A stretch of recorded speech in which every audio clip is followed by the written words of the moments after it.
پدر و مادر برای تو یا جنت هستند یا دوزخی ته هستند.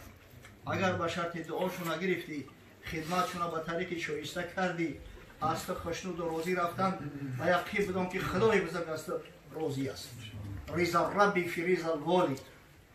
اما اگر خدای نکرده ناخشنود بدن، رنجاندی شو، آزار شو دادی، به خدا قسم در حیات فرزندای را دیدیم که همون پدر و مادر میگن که خداوند جوان مرگش بکشه که همه زندگی برای ما را دردسر شده است. اگر به همه شکل و صورت که زندگی کردی و ناخشنود رفتن، به یقین بدان که تو عاقی پدر و مادری، عاقی والدینی. عاق طلاق نیست که تو به زبان نگه که عاقت کردم عاق نشه. عاق رنجش دل پدر و مادر. اگر خدای نکرده پدر و مادر فرزند رنجید، بفهم که عاق شده. سخط ربی فی سخطهم. خشم و غضب الله عزوجلال در همین خشم و غضب پروردگار است، در خشم و غضب والدین است. در همین خشاب به حال کسی که از فرصت استفاده میبره و خدمت پدر و مادر را میکنه، دعای پدر و مادر را میگیره، با مادر خویش مهربان باش، آماده خدمتش به جان باش، با چشم ادب نگر پدر را، از گفته او مپیچ سر را. حقیقتا اینقدر قدر و منزلتی که اسلام، دین بزرگ اسلام از برای والدین خورید است، به خدا قسم نه در یگان دین است، نه در یگان استو است، نه در یگان حرکت است. حتی جهانی ها اوایی که از قرآن و از اسلام آگاهی ندارن، تصور کرده نمیتونن که چقدر منزلت و درجه پدر و مادر در قرآن بالا است. واخفض لهما جناح الذل من الرحمه.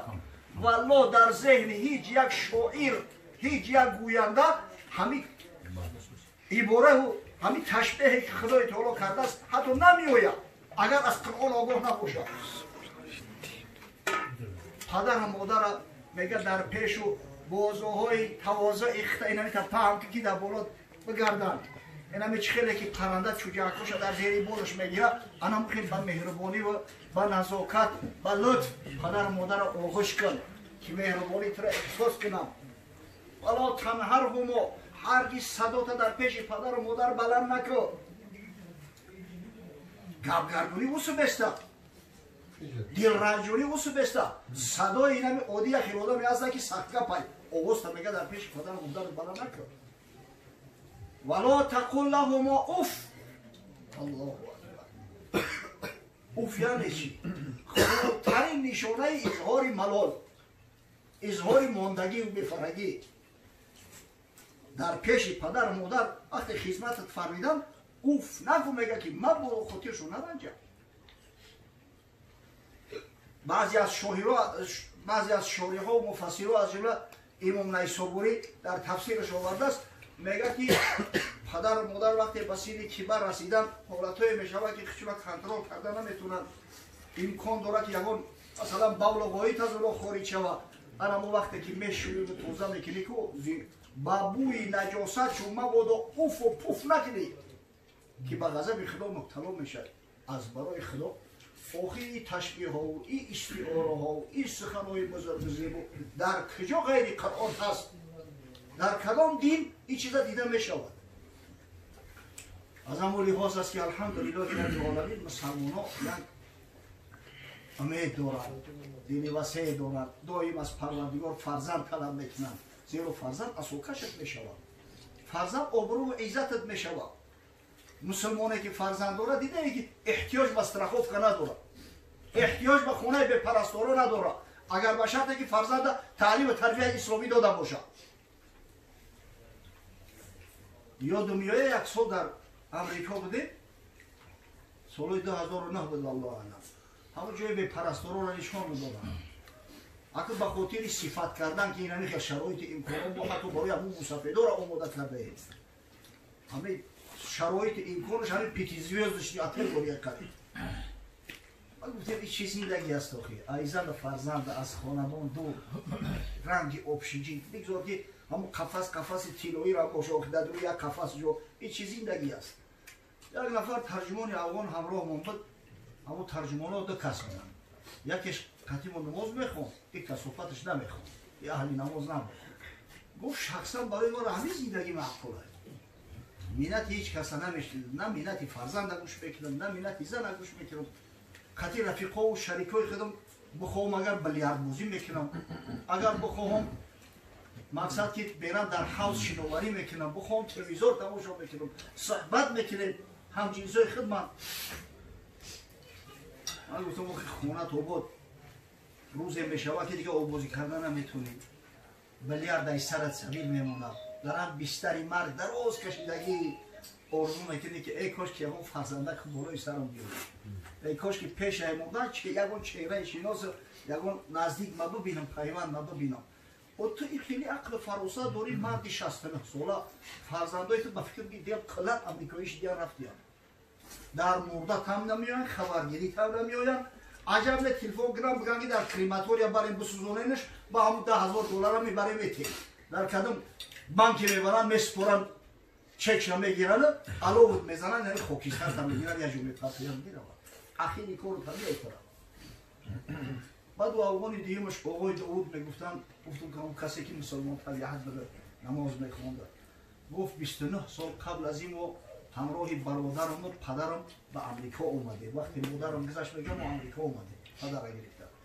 یک روز در نیویورک در یک حجره، میگه حجره اجاره بود، ششته بودیم که درمونه زنگ زدن، درک شدیم کارمندای بیمه اومده استراخوفکا، کارمندای استراخوفکا گفتن بیاید این مسافر استراخوات کنیم.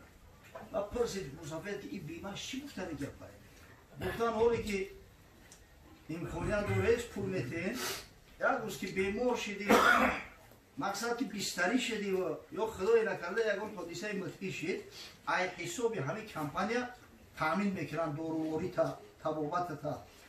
میگن پدر با یک افتخار اسلامی، با خدا قسم افتخار اسلامی هست. من میگه ای طرفی دستی راست شدگیم دو در چم، ای طرفی دستی چپ، دستی راست شده کتفی دو، من پرتوف میگه و دستی چپ شده کتفی دو دارم. گفت بیمه من نمی فرزند اومد. فرزند اسرائیل باشه، خدا ترس باشه.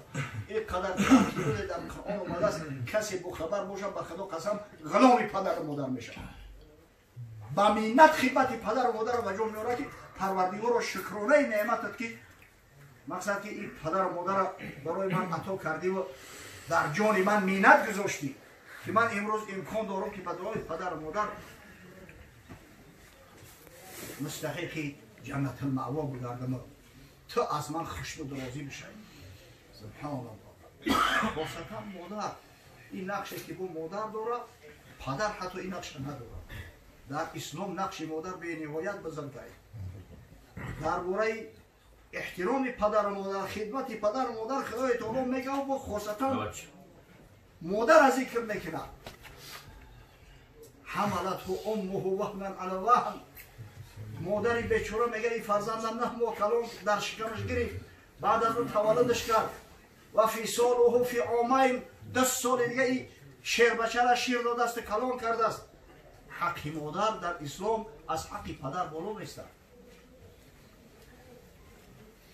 حدیث متفق علیه است، بخاری و مسلم از حضرت ابو هریره روایت میکنند که جاء رجل الى رسول الله صلی الله علیه و سلم، مرد نزد حضرت رسول الله صلی الله علیه و سلم تشریف آورد، میگه سوالش کرد که یا رسول الله من احق بحسن صحابتی، از میان همین مخلوقات همین مردمی که همراهش زندگی میکنم از همه بیشتر حق صحبتی مرا، حق خدمتی مرا کی داره؟ از همه بیشتر خدمتی کی نکنم؟ حضرت گفت امک، خدمتی مادر کرد.